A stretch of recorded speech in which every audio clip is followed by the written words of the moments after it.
देख रहे हैं 10 में है दम और मैं हूं आपके साथ शाजिया निसार। सबसे पहले बात करेंगे उत्तर प्रदेश की। उत्तर प्रदेश में चल रही महाभारत की। दरअसल अखिलेश यादव की ओर से आज गंभीर आरोप लगाए गए हैं। मामला था फोन टैपिंग का, जिसको लेकर के बीजेपी के ऊपर गंभीर आरोप लगा दिया अखिलेश यादव ने। अखिलेश यादव ने यह कह दिया कि बीजेपी की सरकार विपक्ष के नेताओं के फोन को टैप कराती है, जिसके बाद से बीजेपी की ओर से लगातार ताबड़तोड़ हमले साधे गए हैं अखिलेश यादव के ऊपर। और न सिर्फ अखिलेश यादव के ऊपर बल्कि समाजवादी पार्टी को जवाब दिया गया है। आखिर किस तरह की महाभारत इस समय चुनाव से पहले उत्तर प्रदेश में छिड़ी हुई है, रिपोर्ट के जरिए आपको दिखाते हैं।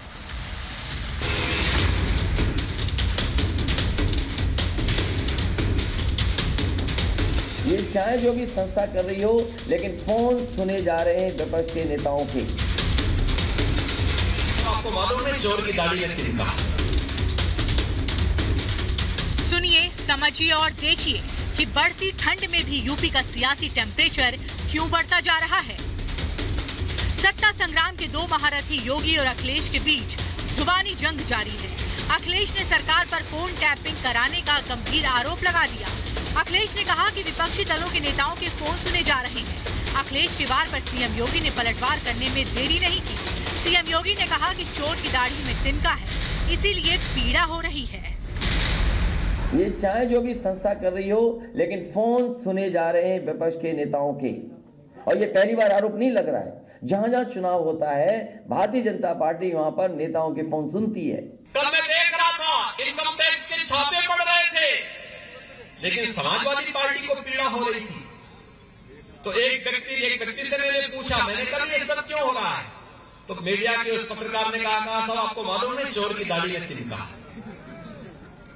मैंने कहा भी क्या मतलब? कहा कि 5 साल में किसी व्यक्ति की संपत्ति 200 गुना बढ़ जाएगी, क्या कोई इसके बारे में सोचता था क्या? लेकिन समाजवादी पार्टी की सरकार में सब देखने को मिलता था। अखिलेश ने कहा कि हार के डर से बीजेपी कांग्रेस का रास्ता अपना रही है, केंद्रीय एजेंसियों का गलत इस्तेमाल कर रही है। यूपी सरकार में मंत्री श्रीकांत शर्मा ने अखिलेश पर पलटवार किया। कहा अखिलेश यादव को अपनी पराजय दिखाई दे रही है, इसलिए फ्रस्ट्रेशन में ऐसे बयान दे रहे हैं। ईडी, सीबीआई या अपने कागजों को दिखाने का काम हमें बहुत पुराना अनुभव है। और इसलिए अनुभव है कि भारतीय जनता पार्टी भी कांग्रेस के रास्ते पर जा रही है। भारतीय जनता पार्टी वही तरीके अपना रही है जिसमें केंद्रीय जो एजेंसीज हैं उनसे कैसे डराया धमकाया जाए। देखिए, अब अखिलेश जी हों चाहे राहुल जी हों, ये फ्रस्ट्रेशन में है। इनको दिख रहा है दीवार पर आगे लिखा हुआ कि जिस तरह से 17 में इनकी पराजय हुई थी और कहीं उससे भी ज्यादा बड़ी पराजय इनकी इस चुनाव में होने वाली है।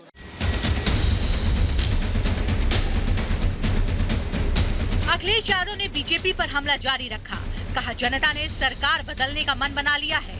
अखिलेश ने सवाल किया कि 2017 में बीजेपी के सत्ता में आने के बाद सीएम आवास को गंगा जल से क्यों धुलवाया गया। बीजेपी ने केवल गंगा सफाई के नाम पर लूट की है। सीएम योगी ने भी अखिलेश को जोरदार जवाब दिया। कहा पहले हमसे सवाल करते थे कि मंदिर कब बनेगा, अब मंदिर भी बन रहा है तो जाने के लिए लाइन लग गई है। इन्होंने गंगा जल से मुख्यमंत्री आवास धुलवाया था। गंगा जल को पूरे मुख्यमंत्री आवास में छिड़कवाया था। कभी किसी मुख्यमंत्री ने ऐसा नहीं किया होगा जैसे ये अनुपयोगी मुख्यमंत्री ने करके दिखाया। पूरे के पूरे मुख्यमंत्री आवास में गंगा जल से छिड़काने का काम हुआ था। मां गंगा के नाम पर जितना पैसा आया, इस भारतीय जनता पार्टी की सरकार ने लूटने का काम किया। हमने जो कहा अयोध्या में भगवान राम का मंदिर के निर्माण का कार्य प्रारंभ हो गया है ना। पहले अयोध्या भी और मथुरा भी और काशी का नाम लेने से विपक्ष के लोग डरते थे, जाने में भी डरते थे।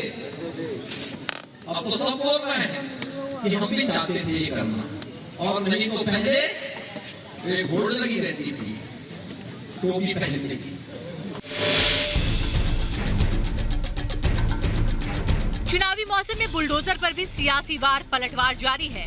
सीएम योगी ने कहा कि किसी को कितना भी दर्द हो, माफिया पर बुलडोजर चलता रहेगा। वहीं अखिलेश ने तंज कसते हुए कहा कि सीएम बुलडोजर को लेकर लखीमपुर कब जाएंगे। ये उत्तर प्रदेश अपने धाम का निर्माण भी करेगा और माफिया और गरीब और व्यापारियों की संपत्ति पर कब्जा करने वाले माफियाओं के सिर के ऊपर बुलडोजर चलाने का काम भी करेगा। ये मंत्री बर्खास्त हों, सरकार हटाए और मुख्यमंत्री जी का सबसे प्रिय चीज है बुलडोजर। वो कब लेकर के जाएंगे बुलडोजर लखीमपुर, ये बताएं सरकार। सत्ता के संग्राम को जीतने के लिए रणनीति बनाई जा रही है, बिसात बिछाई जा रही है, सियासी वार पलटवार भी जारी है। यूपी में मुख्य लड़ाई बीजेपी और समाजवादी पार्टी के बीच ही मानी जा रही है।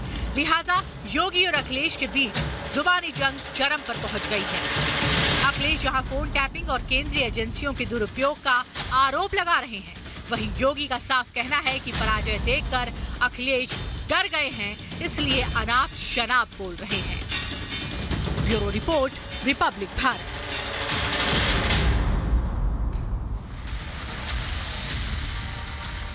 देखिए, बयानों के बाढ़ तो चलेंगे ही, क्योंकि आने वाले कुछ ही समय में उत्तर प्रदेश में विधानसभा चुनाव होने हैं। लिहाजा सभी पार्टियों ने अपनी पूरी ताकत इन चुनावों में झोंक दी है। इस बीच आपने देखा किस तरीके से अखिलेश यादव तो यात्रा कर ही रहे हैं, यात्रा निकाल ही रहे हैं। दूसरी तरफ आज बीजेपी की ओर से भी जन आशीर्वाद यात्रा की शुरुआत कर दी गई। आज खुद मुख्यमंत्री योगी आदित्यनाथ मैदान में उतरे थे एक तरफ, तो दूसरी तरफ मैदान में थे जेपी नड्डा।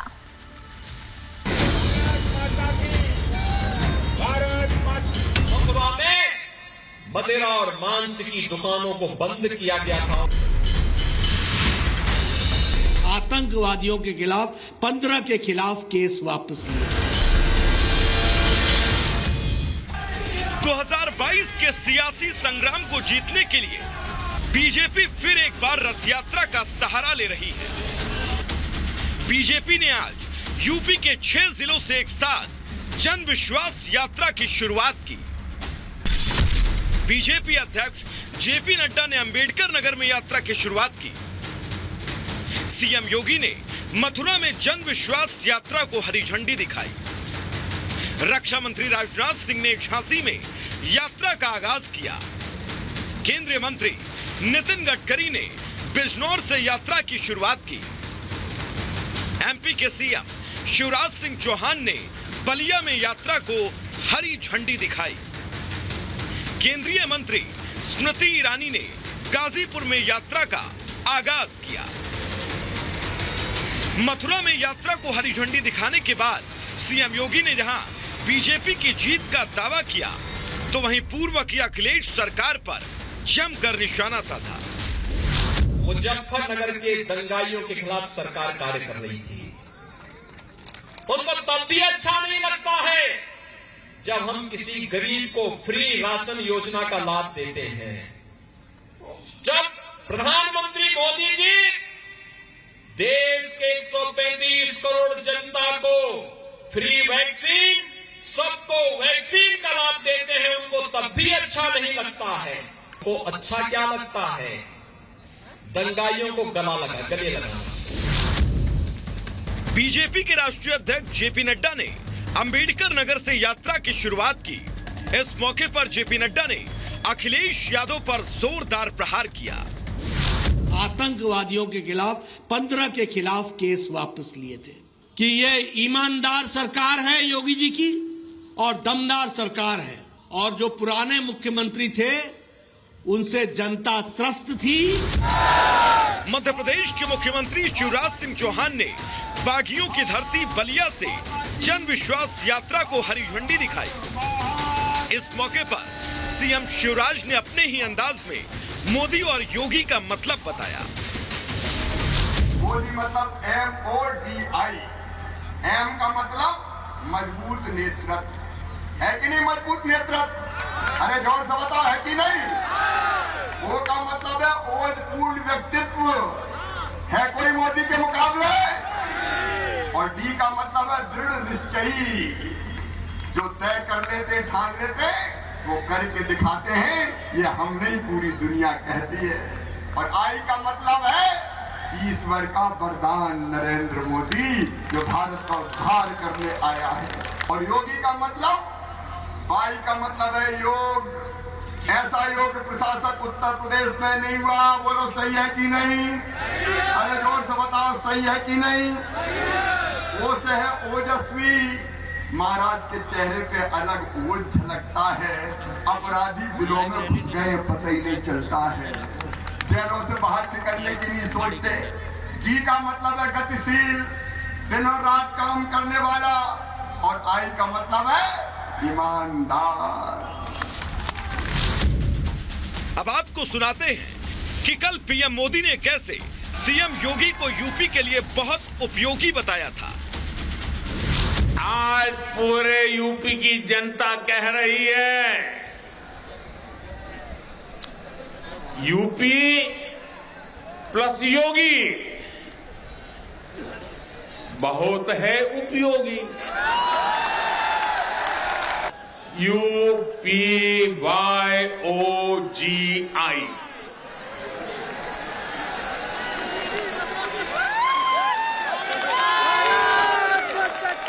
यूपी प्लस योगी बहुत है उपयोगी।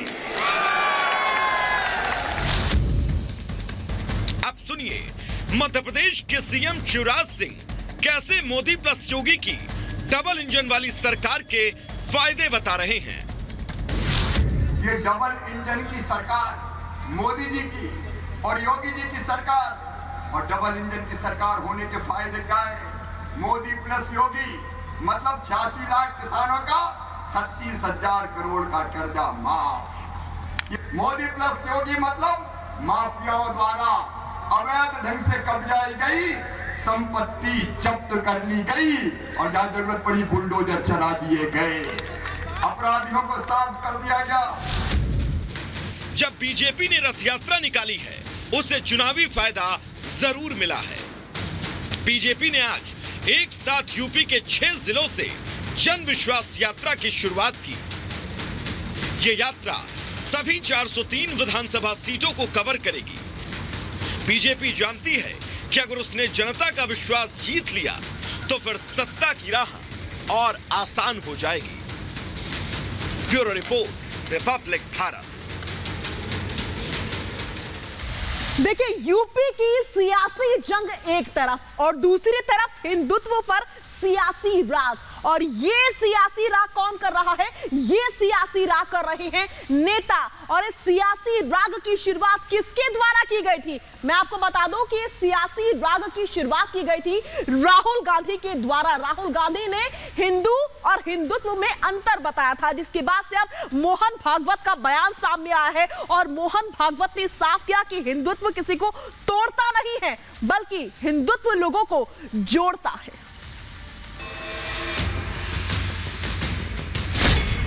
हिंदुत्व की परिभाषा में क्यों उलझे राहुल? हिंदुत्ववादी झूठ का प्रयोग करता है। हिंदुत्ववादी अपने डर के सामने अपना सिर झुकाता है। संघ प्रमुख ने बताया हिंदुत्व का मतलब मनुष्य का मनुष्य मानते हैं, यही हिंदुत्व है। हिंदुत्व के नाम पर जज्बातों से खिलवाड़। हिंदू और हिंदुत्ववादी झूठ का प्रयोग करता है। हिंदुत्ववादी अपने डर के सामने अपना सिर झुकाता है। हिंदुत्ववादी अपने डर को नफरत में, हिंसा में बदलता है। यह फर्क है भाई और बहनों। उत्तर प्रदेश में कुछ दिनों के भीतर ही चुनावी बिगुल बजने वाला है और उससे पहले विपक्ष ने मोर्चा संभालते हुए वोट बैंक की राजनीति पर काम शुरू कर दिया है। और अगुवाई खुद राहुल गांधी कर रहे हैं, जिन्होंने हिंदुत्व को टारगेट करते हुए विवादों का बवंडर खड़ा कर दिया। हिंदुत्ववादी झूठ का प्रयोग करता है। हिंदुत्ववादी अपने डर के सामने अपना सिर झुकाता है। जी हां, राजस्थान से राहुल का हिंदुत्व पर शुरू किया गया प्रहार अमेठी में भी जारी रहा और एक बार फिर अपने हिंदुत्व की परिभाषा को बताते हुए करोड़ों लोगों की आस्था से खिलवाड़ कर बैठे। ऐसे में राहुल को संघ प्रमुख मोहन भागवत ने हिंदुत्व का सही मतलब समझाया। हमारा हिंदुस्तान है, हम लोग हिंदू हैं। पूजा क्या है वो सवाल नहीं, पूजा आपकी कोई भी हो सकती है, जाके रहे भावना जैसी, यही हमारा रिवाज है। अब भगवान की पूजा कैसे करते हो कि नहीं करते हो, किसकी करते हो, ये हम नहीं पूछते। मनुष्य का ये मानते हैं हम लोग, यही हिंदुत्व है और वो हम सबको जोड़ता है। संघ प्रमुख मोहन भागवत ने कहा, सभी भारतीयों का 40,000 साल से डीएनए एक है। हम सभी के पूर्वज एक थे। यह हमारी संस्कृति की सच्चाई है। 40,000 साल पूर्व से भारत के सब लोगों का डीएनए आज के लोगों का समान है। ये आज का डीएनए मैपिंग कह रहा है। वैसी हवा में बात नहीं की मैंने, वो हुआ है, राखी गढ़ी में से भी वही सिद्ध होता है। संघ प्रमुख ने राहुल गांधी को हिंदुत्व का सही मतलब समझाया तो राहुल गांधी ने संघ प्रमुख के डीएनए वाले बयान को लेकर ट्वीट कर दिया। हिंदू मानते हैं कि हर व्यक्ति का डीएनए अलग और अनन्य होता है। हिंदुत्ववादी मानते हैं कि सब भारतीयों का डीएनए समान है। संघ प्रमुख मोहन भागवत ने साफ शब्दों में कहा कि हिंदुत्व का मतलब जोड़ना होता है, लेकिन राहुल लगातार हिंदू और हिंदुत्व के नाम पर देश की जनता को उलझाने की कोशिश कर रहे हैं। ऐसे में बीजेपी भी राहुल के बोल को जहर घोलने वाला बता रही है।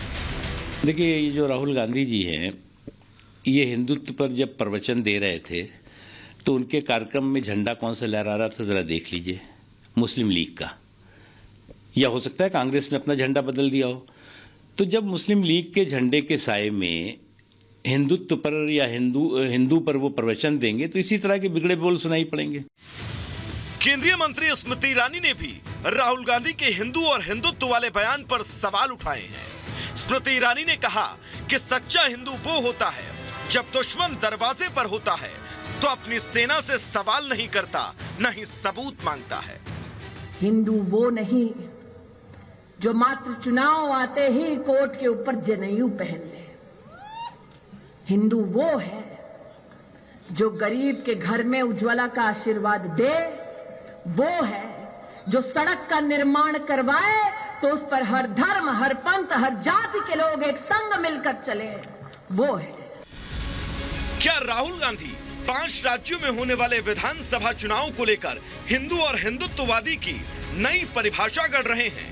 शिवभक्त राहुल गांधी जब रुद्राक्ष की माला पहनने से इनकार कर देते हैं तब सवाल उठता है कि चुनावों में मंदिरों के चक्कर क्यों लगाते हैं।